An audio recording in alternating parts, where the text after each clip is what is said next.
बिस्मिल्लाहिर्रहमानिर्रहीम। अस्सलाम वालेकुम। Welcome back to my channel. आज मैं आपके साथ शेयर करूंगी आलू और चने की इमली वाली चाट की रेसिपी। बहुत ही मज़े की होती है और बहुत ही झटपट बनने वाली रेसिपी है। वीडियो को आपने फुल वॉच करना है ताकि आप भी ये मज़ेदार सी चना चाट घर पे बना सकें। रेसिपी अच्छी लगे तो प्लीज़ मेरे चैनल को लाइक कीजिएगा, सब्सक्राइब कीजिएगा।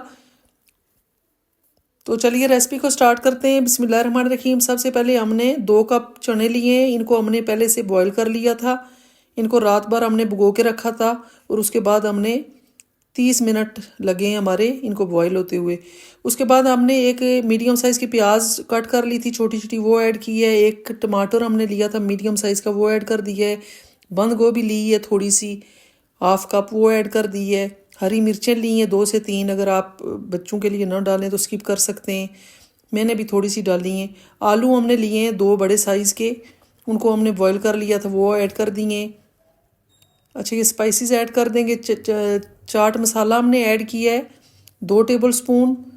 1/2 टी स्पून हमने रेड चिली पाउडर ऐड किया है और नमक हमने ऐड किया है हस्बे ज़रूरत।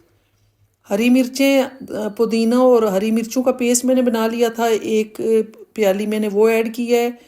और इमली का पल्प मैंने निकाल लिया, 1 घंटा पहले मैंने भिगो दी थी और वो ऐड कर दी है गुठलियाँ निकाल के, उसको आप छोन लीजिएगा। और ये दही ऐड किया है तकरीबन 250 ग्राम। इसको पहले से मैंने बीट कर लिया था और ये ऐड कर दी है। ये आप देख सकते हैं हमारी चना चाट बहुत ही मज़ेदार तैयार हुई है इस तरह से। अब हम इसको डिश आउट करेंगे और आपको फाइनल लुक दिखाते हैं। ये आप देख सकते हैं हमारी चना चाट बहुत मज़ेदार तैयार हुई है। आई होप आपको रेसिपी पसंद आई होगी। पसंद आए तो प्लीज़ मेरे चैनल को सब्सक्राइब करें, बेल आइकन को प्रेस करें, वीडियो को लाइक एंड शेयर करें। मिलते हैं एक नई और मज़ेदार रेसिपी के साथ। तब तक के लिए अल्लाह हाफिज़।